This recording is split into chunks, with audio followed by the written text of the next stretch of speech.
Thanks for that introduction, and thank you to Vaughn for inviting me today. As you might have guessed by now, that's me in the photograph there. If you can all see my slides, I hope you can. This is me doing one of the things that I enjoy the most, which is talking to people about art. As you might also guess, this is an image from before COVID times. So this was in a time where we were very much used to having bustling, busy spaces in the galleries with lots of people looking at art and talking about art and engaging. This has, in the meantime, changed quite a bit. And now my slides are not working. Ah, there we go. So this is a photograph that I took in September 2020. I took this on the first day that I was back on site at the National Galleries after the lockdown earlier that year. I've decided to share this image with you for two reasons.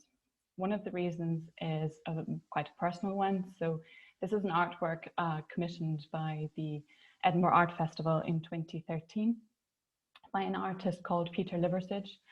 And it consisted of 50 of these hello flags flying across Edinburgh city buildings. So this was briefly after I had moved to Edinburgh. I moved to Edinburgh late 2012. So I remember seeing these popping up across Edinburgh city and just thinking like, oh, how lovely, and feeling a little bit like these flags were for me. So feeling like I was being welcomed to the city. As you can see in this image, the flag is on the top of the National Gallery rooftop. Right there in the right-hand corner, you can see a little bit of Edinburgh Castle.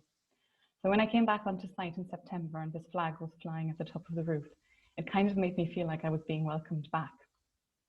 But it also made me think, and this is the second point, it also made me think about what is engagement today and what does it look like in a COVID world? Does it sometimes feel like we're standing on a rooftop with no one in sight, waving a flag that says hello, hoping that somebody will engage, hoping that somebody will respond and that there's somebody out there listening? So that's what I'm going to talk to you about today. So when we talk about non-screen users, who do we mean? So when I say non-screen users, I'm talking about people who, for many of us, we're working from home now, and we're using words like Zoom, Skype, Teams, Microsoft Classroom have become so much part of our everyday professional language. However, these platforms do not work for everybody. So it's thinking about who do they not work for, and what other ways can we find to connect and communicate with people who these platforms do not work for. There's several reasons for this. People who do not use these platforms, so one of them can just be simply that they do not have access to the devices. Another reason is that maybe they face some barriers due to disability or support needs. It's also something that maybe some of us can relate to, thinking about digital fatigue and just not feeling up to it, or just feeling that it is quite stress-inducing or can be anxiety-inducing too. So there's many reasons why people maybe cannot or decide not to, choose not to use these digital formats. So when we're looking at engaging with groups or with individuals in other ways beyond these platforms, we need to think about outcomes and goals. What do we want these audiences to get from this? So are we looking at engaging with participants around having a conversation around combating loneliness, or is it about helping people feel more connected, or is it about helping people feel more engaged or more useful? So it's all these other these little things that activities can help, or events and engagement can help with. So it's really thinking about what do we want our audience to get from it. So it's really going back to the question around value. Outcomes and goals is that it is about value. So how do we make sure whatever we're delivering, whatever we're organizing is around value or has value? How to connect. So when we're exploring new ways to think outside of this digital sphere that has become so much part of our everyday, how do we go about that? So I think a good place to start is just to start thinking outside of the box. So really have a good think about what options are there, what things could be done, and feel free to write down anything, even if that's courier pigeons. It's an option. Probably not a very useful one, but start there. Just start thinking about everything that could be an option. And then think about dialogue or monologue. I've put these both here because the or is very important. I don't think that one has more value above the other.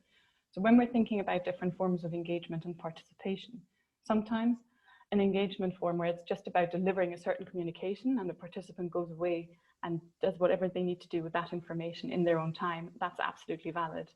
But also creating a dialogue and creating ways of response and where people can come back to us and react to things that we have sent out or things that we have shared is equally valid. I put outcomes here again, just because I think in this case, I'm not thinking so much about the value around the participant, but also thinking about the value for ourselves, for the work we do, fitting within all of our work streams, but also thinking about where does it go from there? So is it just a one-off opportunity? Is it just a one-off engagement strand, or does it go further? You'll see here on my slide is an image from the Scottish Art Collection, and you'll see in the right-hand corner there's a little bridge. So I've included the bridge just to remind ourselves it's quite a small bridge and the landscape is a lot bigger and there's a lot more going on around it. But actually that little bridge is doing its job, it's crossing that river. So it's sometimes about reminding ourselves of the purpose of whatever we're developing or organizing. And as long as it does that, then we're doing a good job. So this takes us back to thinking about practicality. So this is maybe where you drop the idea about the career pigeons and think about more viable options. So on the one hand, it's thinking about communication. Are we wanting to engage with a group of participants who we have engaged with before? Do we already know what works for these participants, or is it a new group of people where we need to explore that a little bit? Is it a group of people who are interested in having a chat? Is it more of an informal thing? Is it more about research? So it's very good to have a look at what worked before, pre-COVID times, and how can we adapt that? So just thinking about the format of the communication, and also thinking about, obviously, then other practicalities such as budget constraints will fall in there too. So it's just thinking about what is actually feasible. And networks and partnerships. I believe that at the moment, collaboration is one of the most valuable things. It is an opportunity for us to strengthen offers and strengthen our reaching out to groups or reaching out to participants. It is likely that there are other organizations, charities, or local community groups that are engaging with the same demographic you're looking out to reach out to, or who you are already working with. Having a joint offer and a joint conversation can lead to new and exciting projects. Shout out to all perfectionists. So I've included this here because I think sometimes many of us, we care deeply about what we do. So we always have a very high expectation of standard from the work that we do. And this is great, and this is absolutely the right way to go. But in the current situation, it's not always possible. So I just like to remind everybody to be reflective and kind to yourself. And that it is about that little stone bridge that we saw in the previous painting. Remember that. And if it's doing that job of crossing the river, then that's a good thing. Space to listen, learn, and adjust. I put this here instead of the word evaluation, just because I think at the moment more than ever is a time to listen, to learn, and adjust. So I think it's something really worthwhile building into any form of participation right from the beginning at the moment, and make it very much part of any project you're looking at developing. So here I've got some examples to share with you today from Nonscreen based engagement with the National Galleries of Scotland. So these are art packs. So I work within a team, as Rebecca mentioned. I work within the learning and engagement team. And across our team, we've been sending out art packs to different audiences since summer 2020. So on the left-hand side, you'll see a box which my colleague Anna, who's the families coordinator, has put together.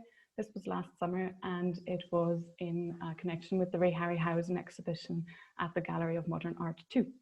So it's a cinema-themed box, as you might have picked up the popcorn in there.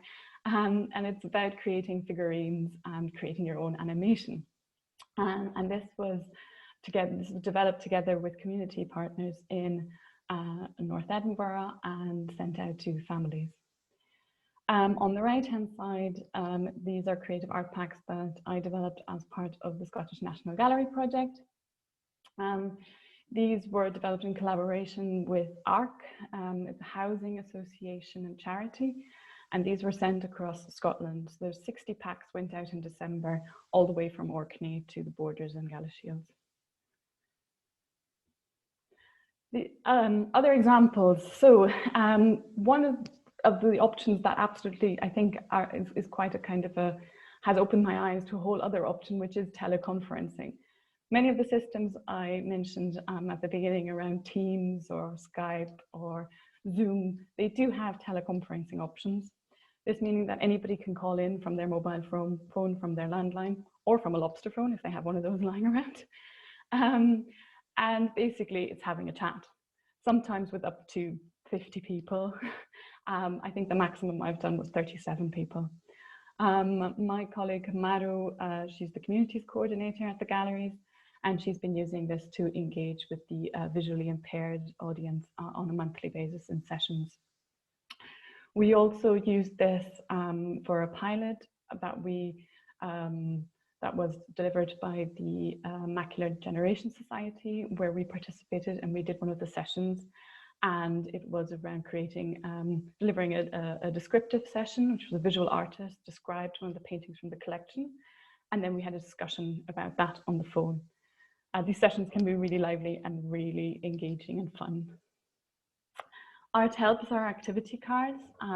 This again is my colleague Anna, who's been developing these in collaboration with the Sick Kids Hospital in Edinburgh. These have been tested and approved by the children at the hospital and are currently in the design phase, and are all about creating prompts, creative prompts for the children that they can do on the ward in the hospital. So one day we will meet again in person, and it might be in a room as grand as this one, it might be in another one. It would be lovely to welcome you all back into the galleries soon. But in the meantime, there are ways to engage with participants which are not digital. There are lots of different ways, and I think it is important to remind ourselves of the things that we can do, because there are so many things that currently aren't possible, but actually there are options for exploring new and different ways of engaging. So I've just listed a few here. So thinking about the postal services, the art packs that I sent, they were delivered by the post, but it's also something that could be explored by sending out postcards, getting participants to send postcards to each other, letter chains, and there's all kinds of different options there, and it's a great way to engage with people who are maybe a bit further away.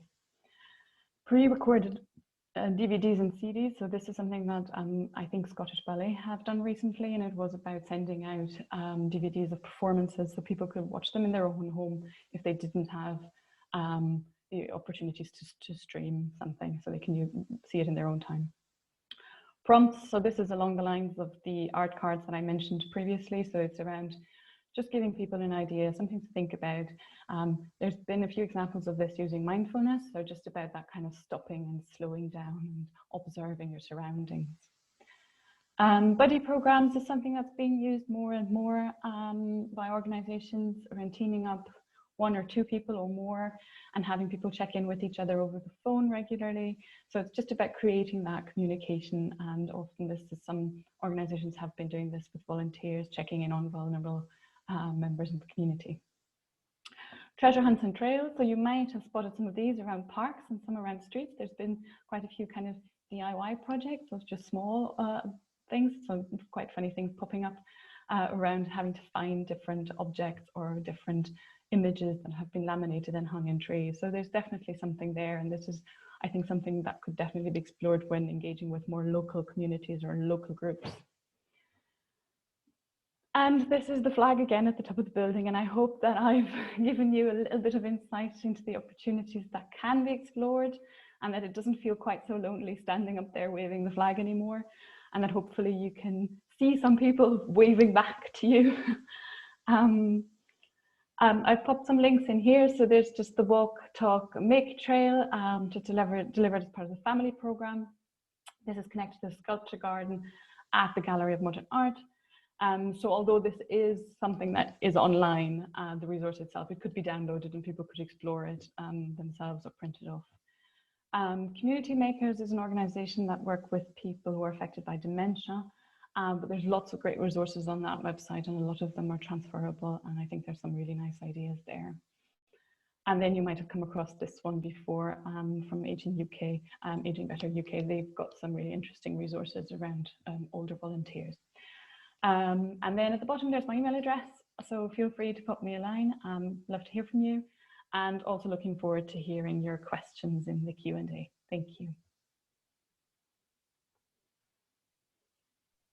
Thank you, Mara. That was really interesting and really inspiring in lots of ways. I do think that maybe the word evaluation should be banned, and we should just talk about listening, learning and adjusting, because that's actually what it is. And word evaluation kind of makes me automatically switch off, when actually it is about those things. Can we come back to the main room? Or yes, I'll stop sharing one second. Sharing when we share those details with our audience by email, we'll be sending out an email on. So absolutely, I can do that. Great. Thank you so much. I wonder if anyone's got any questions right away. I also should have maybe done at the beginning and asked people just to pop in the chat like where they're from, if anyone's happy to do that as well, so we get a sense of who's with us today. Maybe while that's going on, maybe I can jump in with a question, if that's okay, because I was just wondering what the evaluation has shown, what the feedback's been, because I can imagine nothing nicer than getting a parcel in the post of really lovely things, and there's obviously so much thought and care that's gone into making those and to preparing them. And I mean, who doesn't like to get a parcel in the post, but especially if you felt really cut off from and not having the screens, which can be the bane of our lives, but also like utterly life-saving in some ways. But I mean, do you have a sense of what it's meant to people, what the I think the evaluation thing, I think it's something I've been thinking a lot about, because if you're delivering a session in a room, it's such a different experience, because you're able to read people's reactions and body language, and it's such a different experience. And I think it's something that I think this is where the flag waving thing came from, is just this idea it's sometimes so difficult to get that back. And I think the art packet was great, especially working in collaboration with a charity when I worked with ARC. And they sent me the feedback from the people they support who had received the packs. And there was some really, really lovely feedback, and just people saying in the packs we included a little activity, and there were people saying like that they had to go and they really enjoyed doing it, and that they started sketching and things like that. So it's just really nice to get that back, absolutely. Yeah, that's lovely to hear. But I completely understand that sense. It's more of a monologue than it's difficult.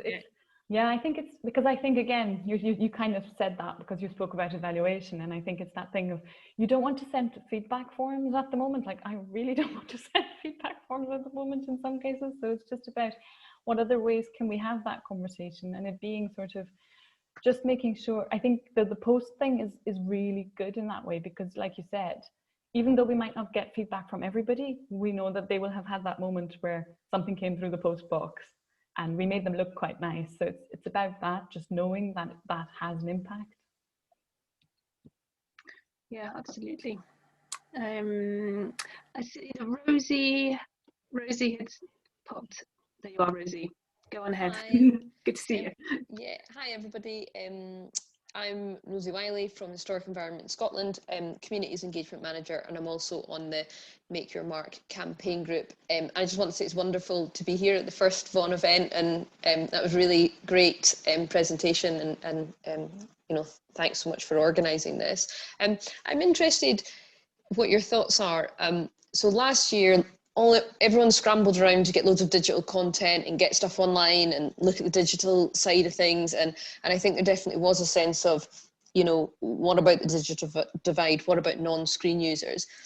And I've been involved in a few conversations along this line recently, sort of after Christmas in this lockdown. Do you get a sense at all that maybe some organisations are starting to kind of mobilise and think about this more, and maybe this year there's going to be more of a focus on this, and last year was the real sort of upsurging on the digital, if that makes sense? Yeah, I do think so. I think that is definitely what I've sensed, sort of. I think it goes back to what I briefly mentioned around value, and I think at some point it did feel a bit like there was this wave of digital content.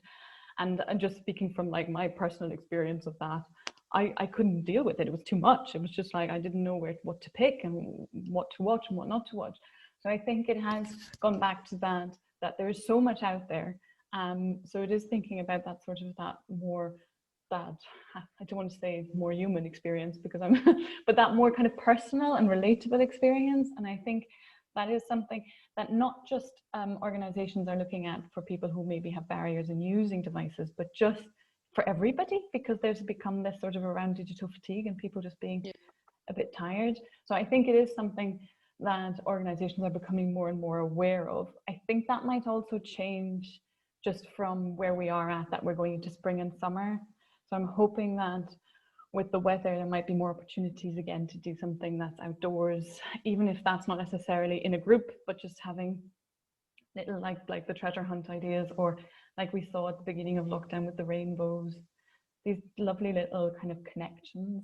And I do think that people are tapping into that more and more, I would say so. I'm just wondering if there was, I don't know, scope maybe for some organizations coming together and maybe thinking about something jointly. You know, we all have organizations all around the country. We all have volunteers all around the country, and I just wonder if there would be scope to maybe, consider something for this year, working together, you know, because it is, you know, when you think about resource-wise and everything is so tight, and like you said, some of it, there is like or not money associated with some of it and such like. So actually, if we had almost like a network of, you know, thinking about the rainbows thing, like you said, that spread throughout the country, didn't it? And that reached everywhere. And I just wonder if there's scope to have a think about something like that. I think within kind of collaborations and partnerships is absolutely a brilliant thing to explore at the moment. And I think I do try to kind of look at it from the positive side and say, okay, what are the opportunities right now, and what's the positives and what's the silver lining? And I think one of the things is really, because we're using other methods that are not about being in one place at the same time, we can reach further across the country. So within the teleconferencing calls, we had people from Northern Ireland, we had people from down south. So it was kind of having that spread is just a really great thing, something that maybe usually we wouldn't get. So I absolutely think that it's really, really worthwhile looking at partnerships and thinking about ways to do that. And I suppose this can very much be seen, you're right, as an opportunity to develop and develop our knowledge and experience of engaging with audiences who might actually not have been engaging with us prior to the pandemic, and who will not be able to engage with us after the pandemic. This is not purely pandemic specific. So it's not just about the next 6 months or however long we're going to be in this. It's a much longer term. Yes, and that's where I think again this sort of learning and listening is it's all things that we can use. I think when we first went into lockdown, and what you were saying, Rosie, about sort of the content being created, I think we all had that idea that, oh, we're in this for a few months, and then by the summer or at least then by Christmas. So I think there was sort of a bit of a, for now, sort of in the meanwhile, let's do this. But I think absolutely now it's about thinking about, it's not going to go away from one day to the other. These challenges will still exist for a while. And whatever we do now, we can take forward and we can do learning through that. And I think when we're using, digital is often a way of saying, oh, we can engage with so many people because everybody has access to the internet. But actually that's not true. So it is about thinking about what other ways can we, after all of this, when we go back to some sort of normality, what could that look like, that kind of engagement beyond the physical space that's not digital, I guess. I wonder if there's a Volunteers Week collaboration possibly that we could all mull over, not sure. There are a couple of questions coming up in the chat, but there was one that came to me directly, which says that consultation with the Asian community as part of a national lottery heritage project is our challenge. So language is the main barrier. Any ideas? This is a project in Rochdale, in Lancashire. Okay. It was occurring to me as well as like, the additional barrier of maybe having, English second language, or not being very confident with reading and writing.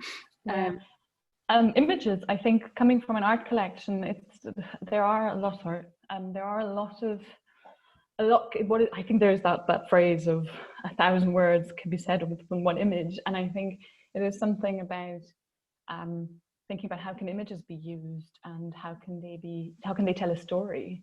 So absolutely, it's a whole other challenge and it's a different thing to explore. But I do think that something around images or maybe sound, so thinking about, can audio be somehow collected and shared? So I think there are options. Yeah, every project does then bring up something else where you're like, oh, I have to build another bridge. Yeah, thank you for that. Thanks, Mara. Anne, would you like to ask a question? Yes, sorry, I'm on my iPad, which is nearly dying out here. We're not allowed to use our main device. So apologies for no video on. I'm from Paisley Museum, and I've met yourself before, Gabrielle, so thank you very much. It was just, maybe this is a little bit obvious, but it was just to ask in terms of the sort of telecommunication, the teleconferencing rather, because Mara, you mentioned that you reach people from all over the country, but I was wondering, how did you make that initial connection then? Because, you know, in a sense of letting people know about that, you would tend to think, had that been advertised online and therefore that's a digital barrier, or did you have an existing audience that you network with? I'm in a sort of position where we were sort of revamping our whole volunteer program, so I wasn't sitting with a large pool of volunteers, so hence pandemic came along, and you know, we were at the start of sort of recruitment and things, and it's really halted it. But we do have some virtual volunteers, but I'm very aware, you know, that's limiting the volunteers we can take up. So I just wondered, when you mentioned you reached all these different areas within the country, how did you do that? How did you do that in terms of how did you? Yeah, absolutely. No, it's a very good question. Going back to I think collaborations and partnerships. So when we worked with the Macular Generation Society, they have a huge network of members across the country, and they connect with them via phone. So these are a lot of people who have limited eyesight. So they cannot really, some of them can use screen, some of them cannot. So it's about finding a way to connect with them. So they communicate with them via phone. And so they already have that network. So we were invited to work with them, and then that tapped into their network. They did a whole program of winter warmer sessions throughout winter just to try that out. And then when we work with our visually impaired visitors, that's a group that comes every month. So we already had their contact details, and we were in communication with them already beforehand, already via phone. So there was an existing group. So it's the difference of kind of reaching out to a new group or an existing group. But I do think a lot of people who maybe, I think one of the things we sometimes underestimate a little bit is word of mouth. So I do think that there is something around, if it reaches somebody who's in contact with somebody who that might work for, they will find that. And it takes longer, it takes time. But I think to kickstart stuff like that, I do think there is something around partnerships and finding organizations who are having conversations with the groups that you were looking at. Thank you very much. Thank you. Debbie, would you like to make a comment?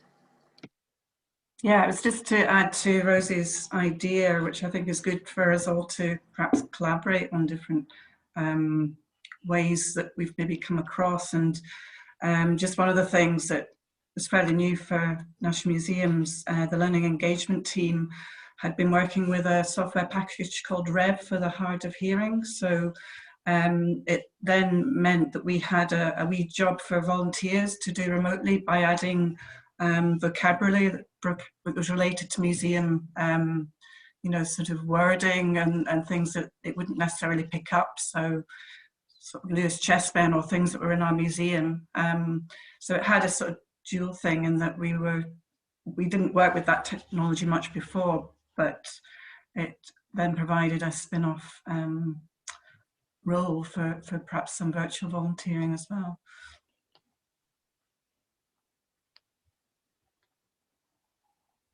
That's really, oh, I can't, am I muted or not? No, I'm not.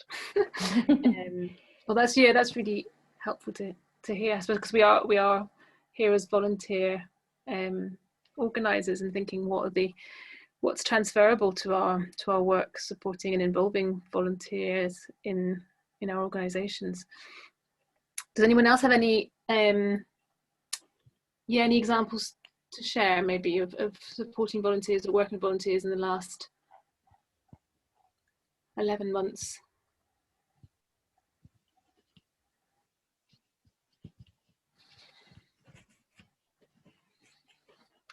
Well, that's been I've got maybe a bit of an example, if you want, of finding work for our volunteers to do from home, in terms of a magazine that was called Coal News, and it was a national coal board publication. And because we've been able to be flexible enough to do a little bit of driving around within reason, I've been able to distribute some volumes of this magazine to a few of our volunteers, and they've been able to take on a task utilising it and pulling out items of Scottish interest from the magazine. So it's been a good example in terms of it's a project that was going to take a very long time, but now we've had a lot more people working on it, so it's going to come to a conclusion a lot quicker, and it'll be a really useful resource. But I did have sort of one question for Mara as well, and it was to do with, I suppose, adaptability in a way. I know that before these sort of COVID times, part of the programme of the galleries was, and I think you alluded to the group of visually impaired people going on tours, and there would be volunteers that were describing the paintings, etc. And how much have you taken from that particular programme to inform what you're doing now? So we work, our visually impaired programme is delivered by a visual artist, Juliana Cates, and she does descriptive, like you say, so descriptive sessions around an artwork. So what we found is when we've engaged with our group of visually impaired visitors, as some of them do have some sight and others less, the actual Zoom works quite well, because we've still shared the painting, like we shared the screen, so we still shared the painting. And what was really interesting actually was that we got some feedback saying that they saw it better like that than if they would have been in the gallery space, because they felt they could use a zoom in tool and they could really like explore it for people who can see a little bit. So that was a good option. And then for other people, the descriptive element had much more weight. And what I found is in the session that I participated in is that, interestingly, I think the adaptability sometimes of participants, I think sometimes participants are more flexible than we are. And I think they're so keen to have that conversation and to be there, and they know each other, and you will see them, or you will hear them shouting out to each other and saying, "Oh, is that you?" and "So lovely to hear you." So there's that kind of that willingness to connect, and really having like questions and really being quite vocal about, "Oh, you said something about a hat. What kind of a hat is it?" So there's that real kind of conversational aspect to it. So I've actually found that for some people, it works really well when they have some access needs, because it's actually quite easy for them to engage because they're in their living rooms. There's a certain element of sort of, especially when it's snowy and slippery like it was last week, it's not the ideal situation to travel somewhere. So I think it's not the same as being in a gallery space, it's absolutely not, but I do think that there is that flexibility to create something which is really valuable and relevant. Yeah.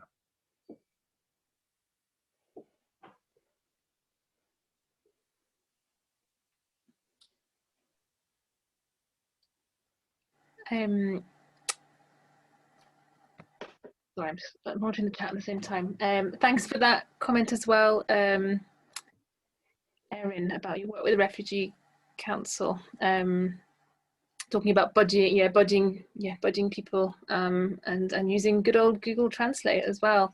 I don't necessarily want to put you on the spot, but is this something that presumably was before the pandemic? I'm wondering if budging has worked since then. I can't. So this was one of the projects that, so my other hat, as Gabrielle mentioned, is that I work for the Scottish Civic Trust, and I occasionally handle our volunteering, so we don't work with too many volunteers, but it's quite project specific. This is in reference to a project we did to put on multilingual tours of Glasgow City Chambers. So yes, that would have been before coronavirus. I have kept in contact with the Scottish Refugee Council. So basically, if you are interested in working with them, they have members of staff that are dedicated to getting their service users to volunteer with different organizations, and they host something called volunteering afternoons. You can go and talk about your volunteering opportunity and meet different volunteers. However, they are, I think very relevantly to the digital divide, they're having a hard time translating the volunteering afternoons, which were so successful because they were in person and they were kind of in a setting that everyone felt already comfortable in, to an online setting, especially since refugees face so many barriers in accessing not only the technology, but also Wi-Fi. So very much coronavirus, or pre-coronavirus, but also if you got in touch with their team, I'm sure that they would have more suggestions about what they're doing now. So I can put their website in the chat. Thank you, that would be great. And I think that completely echoes what Mara was saying about collaboration and finding these organizations that have expertise and in working with individuals who have quite specific needs. Mm-hmm. Does anyone else have anything else? Because I've got like a final question, but I also don't want to hug the questioning. I think Anne wants to ask a question. Oh, please do. Oh, I think that was from earlier on. Thank you. Problem. Yes. First of all, I don't know how I got on this. It came up in my Gmail, and I thought, well, that's interesting. It's something I need to know about. I'm nothing to do with museums or art galleries. I'm on a community council in Dumfries, but I find it very interesting actually. The reason I was interested in the title is because currently we're attempting to do some community resilience and thinking about sort of self-help grassroots model of helping people helping each other. And of course it's, when you think about it, about the capacity to be online, it's terrific, matching people, someone who wants shopping and someone who's willing to do shopping. We're getting a core of volunteers together. And the dilemma for me was thinking about people who absolutely don't have screens. That's what attracted me to this. So I've actually got I've made some notes here, so you've actually been quite helpful. That's all I wanted to say. Can anyone tell me how I got on here? Why is this? Why am I on something about museums and art galleries? I have an idea. I was just messaging. I think it might be through Unconventional, the project that you're working on. Okay. They've signed up to the Make Your Mark project. Excellent. I'm on that one too. Thank you. Thank you very much. That's all I wanted to say. It's really good, Jan, getting something out of this. You'll help Dumfries resiliency planning for your event today. You're very welcome, Anne. I'm really pleased to hear it was useful. Any other final questions? I've just put in a comment in the chat there, just thinking about we've been talking about how we could collaborate between our organisations, but I was just wondering if anyone knew of any initiatives. So for example, something maybe in the NHS, for example, so thinking about other sectors providing support work in such like that maybe Heritage could bring a contribution to in terms of resources or ideas or access to our assets, that sort of thing. So I'd be quite interested to reflect on that. Yeah. I think that's a really good thought, and I think it's something, just go back around the collaborations and thinking about maybe organizations and groups outside of the sector. I think because a lot of people have been trying, a lot of organizations have been trying to deliver programming very consistently and have been doing a brilliant job of this, but on a monthly basis, I think there are quite a lot of people out there, organizations who are running out of content, who are actually quite happy to be approached by other organizations and saying, oh, we do this, and this is something we know something about. what do you think? We could do a session. And from my experience, it's always been really, really happily received. So it's not, I don't think we should be too concerned about us like reaching out and imposing our culture and heritage content. It's actually very welcomed. So I think absolutely that kind of cross conversations are really, really, really useful cross sector. I think that's a really important message. And I think I've been thinking about, you mentioned about, where does it go from here in one of your slides, thinking about, what we're doing and why we're doing it. And I think it strikes me that these relationships are worth creating, but then maintaining as well, because you've obviously, and your team have developed lots of experiences and contacts, and it'd be a shame to then lose them, but also that contact with the people you've been in touch with. And I wonder, is that presumably is that how part of how you're working, how you advocate working, like pick maybe one organization and work with them solidly for 3-4 years or longer? Yeah, so the work I do, because it's part of the Scottish National Gallery project, and as a temporary, some post and a temporary kind of project, but I absolutely agree. I think especially if you're reaching out to a new group, that there is a lot of value in thinking about how can this be continued, and again around kind of adapting. So is this, I think one of the things I've been thinking about a little bit is sort of, is this a group that I will be able to have in a room at some point and deliver a session in front of artwork? Is that something that we can aim for? So kind of not knowing how long we'll be in this situation, but hopefully being able to provide a sort of face-to-face, getting to know each other in person at the end of it, but not making that the kind of main outcome or aim, because I think that can just lead to frustration because we don't know when that is. But just sort of having that goal of thinking, yes, this can be continued. This is a conversation that can be picked up again in different ways. So for example, the art packs that I sent out to the housing charity, we're now doing with them sort of have a cup of tea discussions about art once a month. So this is a very, very informal sort of a theme from the collection. So this week we're having our first one, so it's about animals in the art collection. So this will be something that will be on Zoom, so will be either screen-based or people can use their phones to connect, but it started in a non-digital sphere. And then, so I think it's also important, it doesn't have to be one thing. If it really is about always stopping and rethinking and then really adapting to the audience needs. So if there will be some people in that group who will love to have a chat over Zoom, other people won't, and that's okay too. So it's just about finding that balance, I think. But absolutely, I do absolutely endorse a longer term relationship.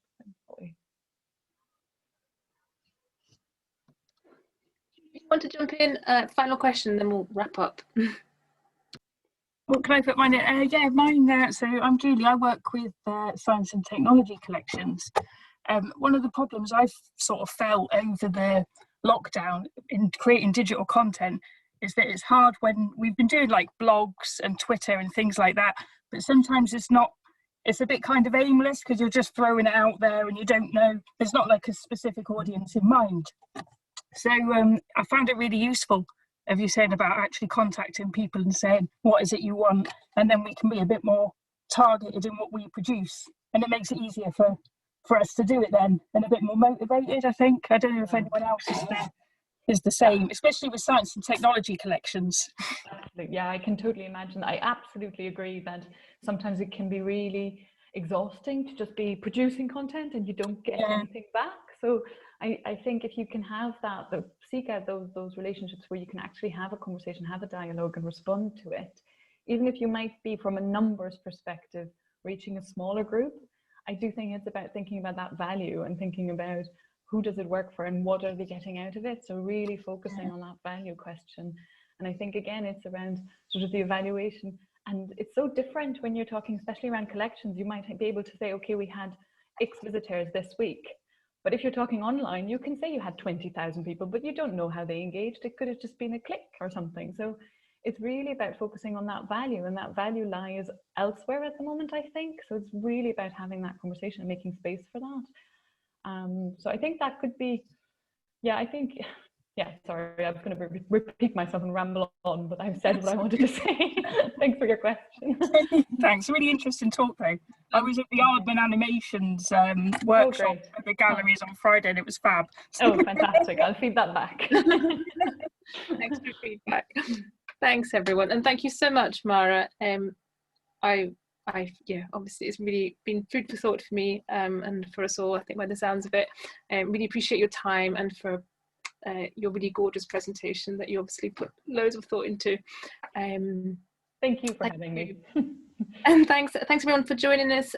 We will be sending